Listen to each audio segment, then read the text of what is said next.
Hi everybody, welcome back to my channel. My name is Susie and my channel is at Light Fragments Oracle. And I'm glad that you're here, particularly all of you that are celebrating Mother's Day. I like to be more inclusive when it comes to Mother's Day because things are not the way they used to be. Times have changed, and there are people that are doing both roles, mother and father, and there are women that have pets and nurture them as if they were their children. So there needs to be some inclusivity where Mother's Day is concerned, and it works for me in here because I'm a more inclusive type of person. I don't like to exclude anyone. And what about the women that had pregnancies and lost? They're mothers too. So it's a label.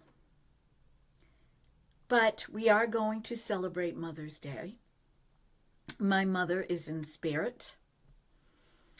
But there are other people that I would consider my mother here on earth for their wisdom. So there's always that too. I want to pick up where I left off with part 7 of my story. And I left off where my husband had come back from the hospital after his 3rd open heart surgery. So that is where I will continue. But first, I want to spotlight the foundation that was sent to me a couple weeks ago.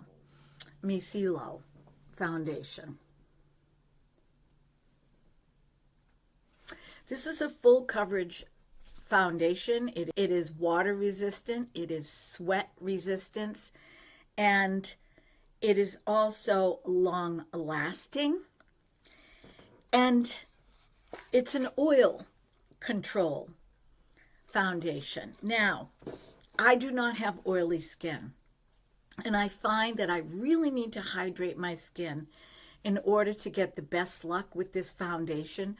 So you don't necessarily have to have oily skin to wear it. We're going to start off with 1 pump today and move forward. So let's begin with that. So I'm going to take 1 pump of this and put it on my hand. That is 1 full pump. And this is Buff Beige. That's what I'm using today.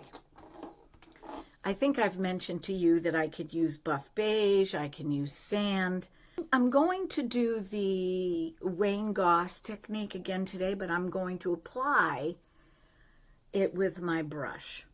So I'm going to put a dot here, here, here,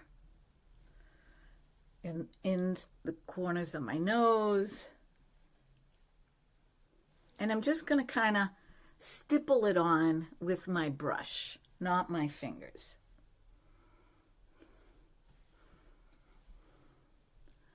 And then I'm going to blend it in. Let me do a little down my neck here. So yeah, part 7.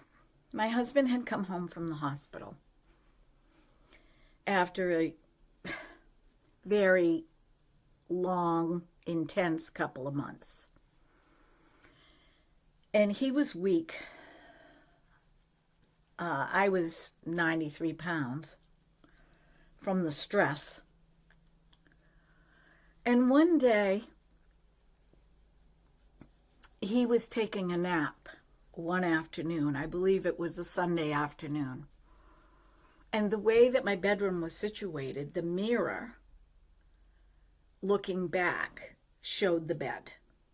So I was doing something in the bedroom while he was taking a nap, And when I looked in the mirror, I saw his skin on his face. And he looked gray. Very apropos for the time of year, because it was between February and March of 1994. Everything was gray. There were no leaves on the trees. It was not very sunny, but if it was, I never would have noticed. And I said to myself, you know, something doesn't look right. It was like I had this menacing feeling.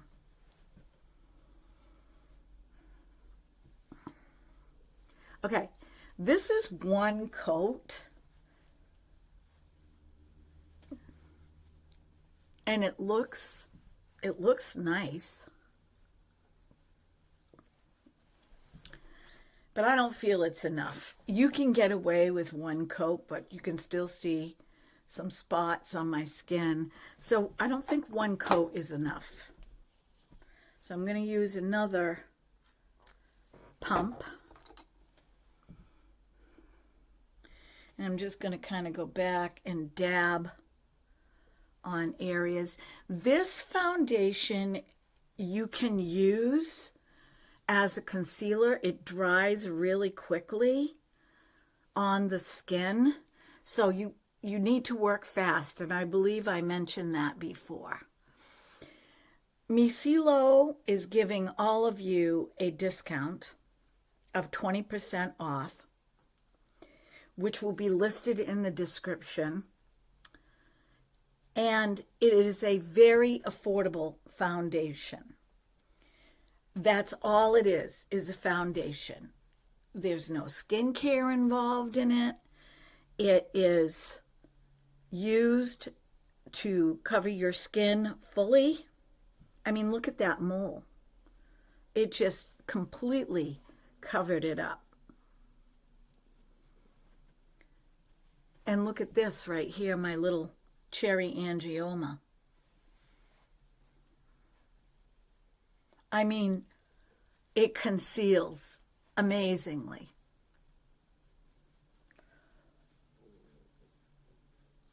I'm using a dense foundation brush to put this on.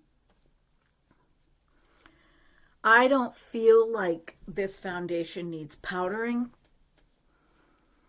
because it's full coverage. I'm going to take a little now. I've got some dots in my neck. I'm going to go over those. You can see how well it covers up. There's more over here.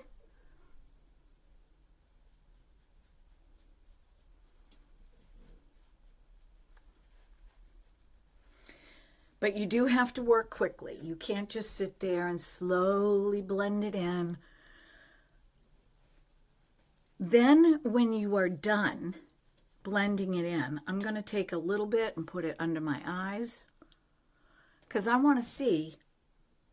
I may be able to not put on any concealer.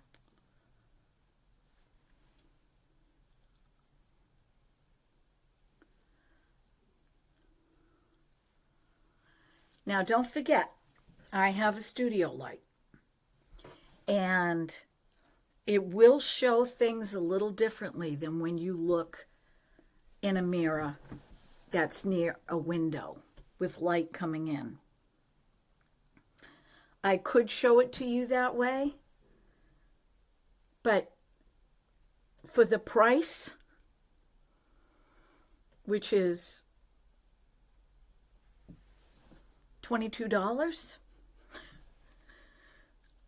or you can get the kit, which they'll send you 1 to 3 bottles so that you can mix and match. So this brand is from Sweden. Look at this.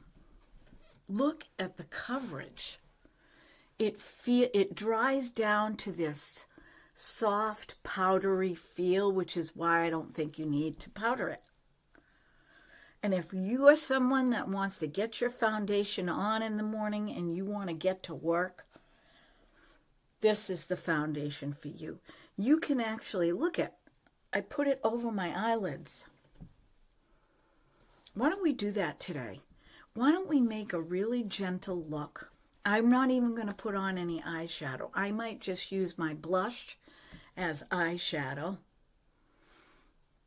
And a little blush here on my cheeks. And my lipstick. Okay, so check it out, friends. And if you know of anybody that might like this foundation, share it with them and give them my discount code in the description box. It's really easy. Just scroll right down, click on the links next to Miccilo. Let me hold it up for you so you can see it again. All right, let's get on with the story.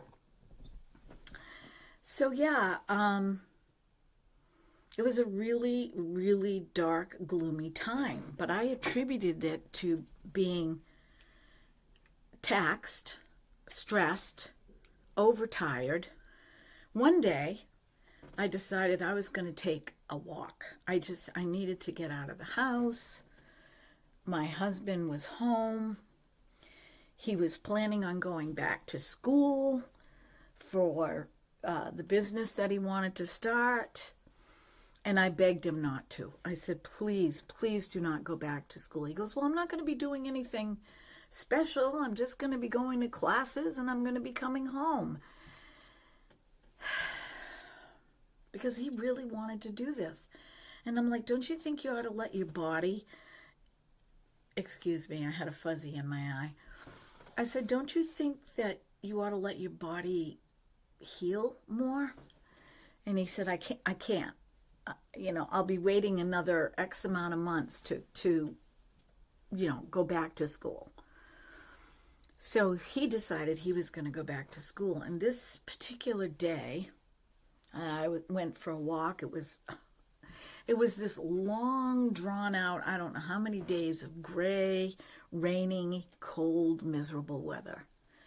And I'm walking down the road, and I literally said out loud, dear God, please let the winds come in with a fury, uproot a tree and make it fall on me, because I just wanted to die. I had reached, at that time, little did I know, my saturation point. And I just didn't think I could do any more. Now, mind you, I was still homeschooling my kids. And I was still performing my duties. Still painting shirts. Almost exactly a month to the day of this happening, the kids decided, mid-March, that they wanted to make their favorite dinner for their dad. He loved stuffed shells. So I said, okay, I'll show you guys what to do. We can make it together. So we made stuffed shells for him for dinner. And my husband was Italian and Irish. The Italian side of the family was definitely stronger, although they both were. So they ate a lot of Italian food whenever there was a function.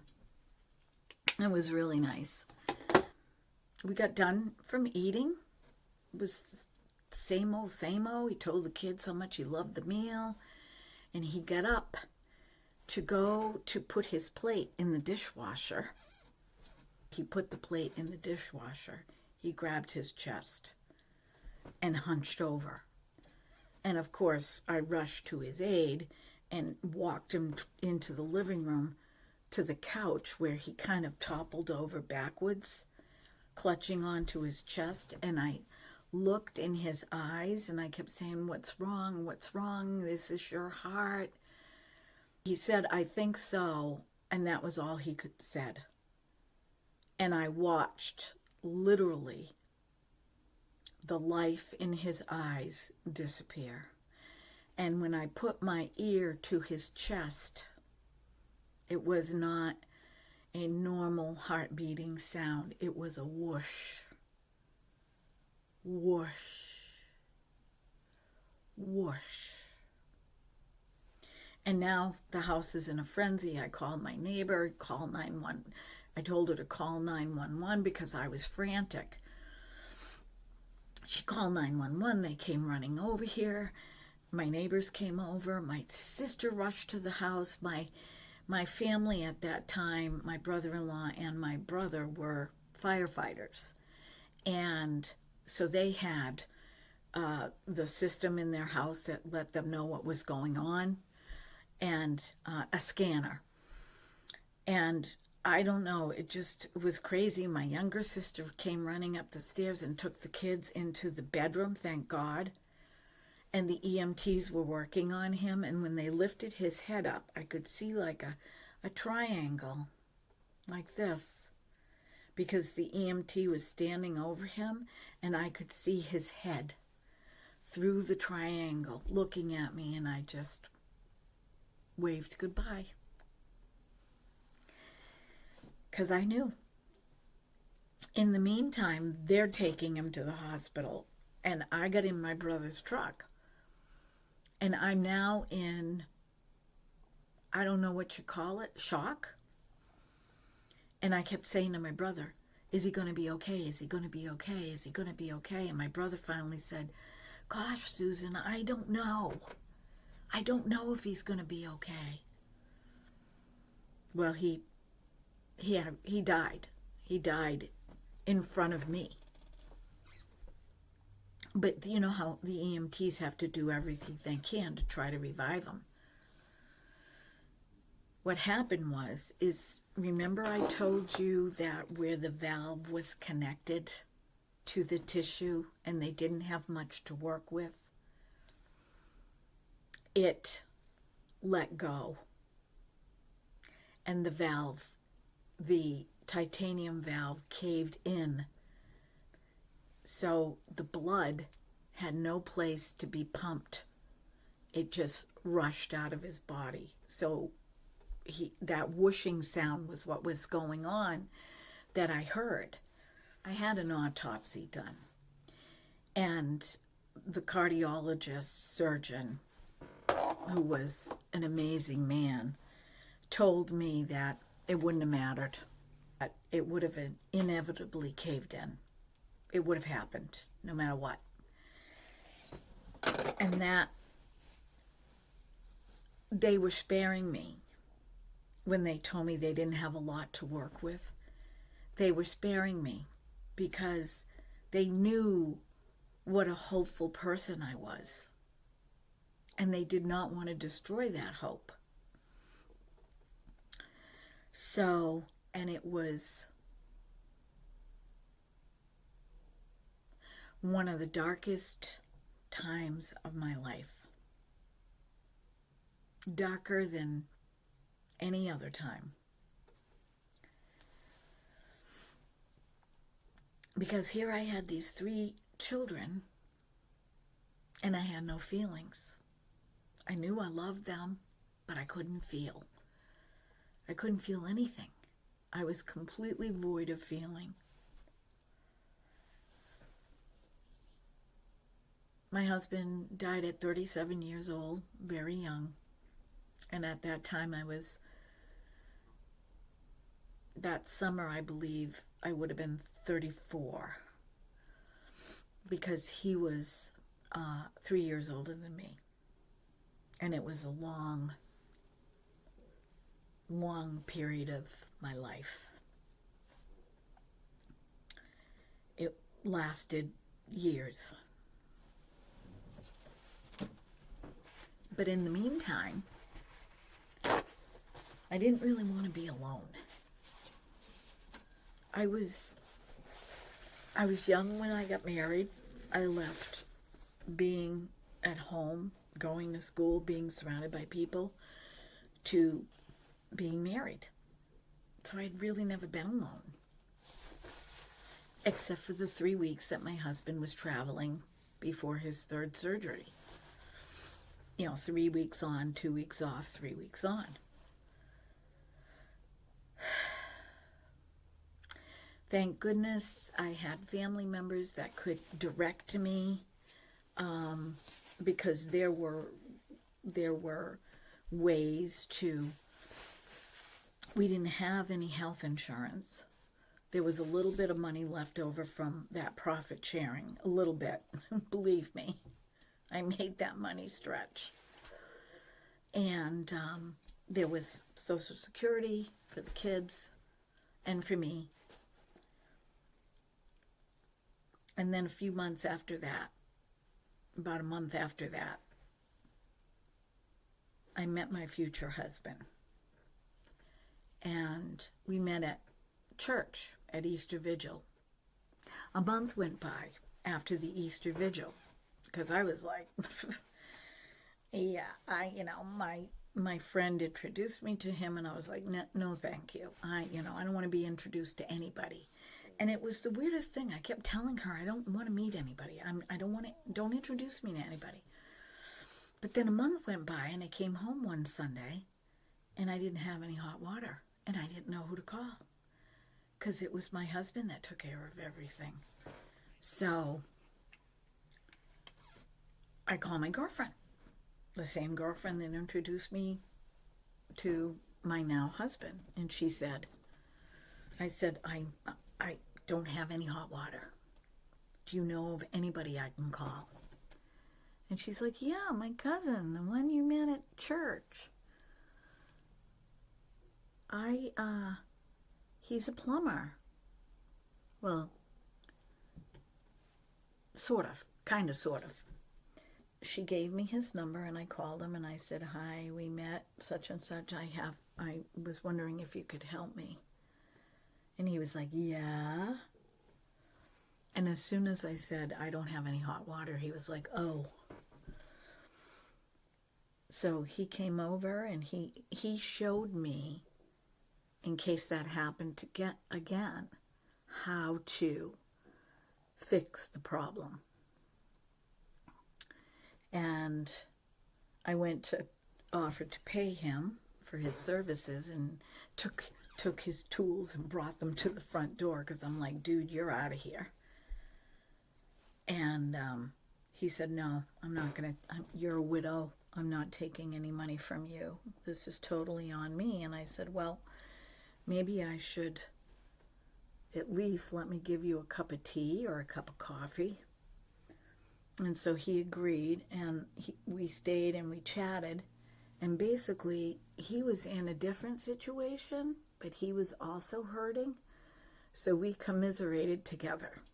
And that was basically what our relationship was for a couple of months. We would just chat on the phone, commiserating, until he asked me out on a first date. And he knew I had kids. I knew that he had a very young child. But it was really strange, because now we're into the summer. And I was like, I need to look for a job. I was going to be putting my kids into the parochial school, because I had homeschooled them. What extra money I had, I was going to use on them for their dad's sake. And so the parochial school that I went to, that I talked about, I put my kids, all three of them, my girls. And I decided that when they went to school, that I was going to look for a job. So it would have been 6 months from the date that my husband passed away. One day, it was a morning that I woke up, and it was sunny out. But I wasn't working, so I didn't really have to get up. My oldest daughter, she kind of, took care of things. a little bit, and so I decided I was going to sleep in because I was really exhausted. Sleep in was like 9 o'clock. And I'm just kind of laying there, and I'm thinking about the conversations I'm having with this guy.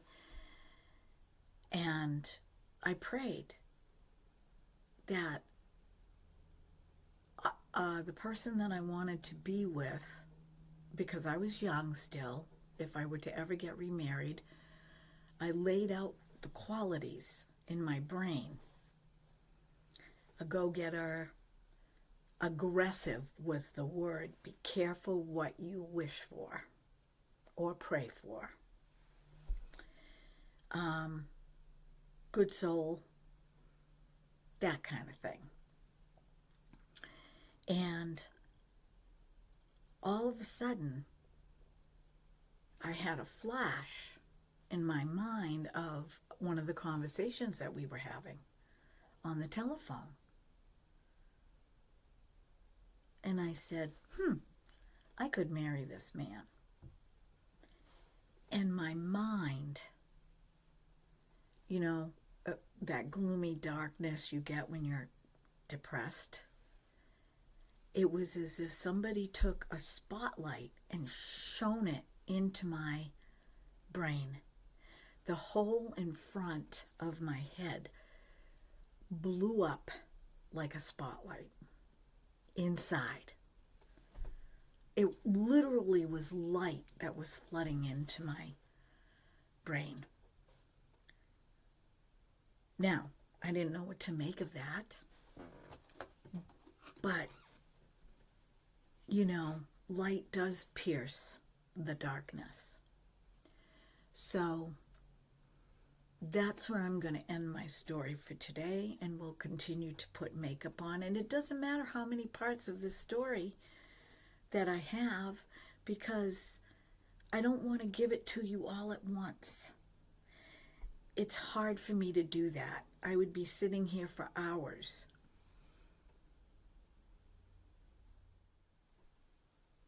But you would think that the story gets easier for me. Well, it doesn't. So I'm going to leave you with that. Okay, my beautiful friends, this is the final look for today. It's very simple. Very, very simple look. Very light eyeshadow. Did my eyebrows. Put a little bit of bronzer on underneath and under here. My lipstick. I used the Joa Airlight lipstick in Sunrise, and I outlined my lips with my new Too Faced lip liner. The colors do not match, but that's okay. You can't really tell. I have on my gingerberry jewelry. Also, you can go down in the description and order. It ends tomorrow morning. I believe it ends tomorrow. Order your mom a piece of jewelry or join the event today so that you can get a free piece of jewelry. Or buy one and get a free necklace. So go down in the description and use my code Susie15 and get 15% off your order too. So I hope you take advantage of that. Okay, my beautiful friends, I'm going to leave the video today. Part 7 is a lot shorter than what I'm used to putting up, but it's, even though it's been 30 years, I felt that I had met my twin flame. Like a twin flame comes once in many, many blue moons, and it's different than a soulmate. You are cosmically put together. Like nothing can stop it. So whatever happened through karma, through all those lives was fulfilled in this part 7. And the new journey begins in the next part 8. And a journey it is. And I'm going to have to think long and hard how I'm going to tell you that part of the story. Because I do not want to violate anybody, their privacy, their anonymity. So, give me a few videos from now for me to decide how I want to do it. Okay, my friends, be well, be blessed, be beautiful, because you are, because there's nobody else on the planet like you, and you have a divine blueprint that was made specifically for you in this life. So dig deep, my friends. I hope you jump on tomorrow, because I'm going to be doing a live stream, and tonight I may come on live, or I might do a video and post it on Elijah Speaks, because this is kind of how it works. Every couple of weeks I get nudges to channel. So we'll see. We'll see how the day goes. Okay, happy Mother's Day. You know I love you. Bye-bye.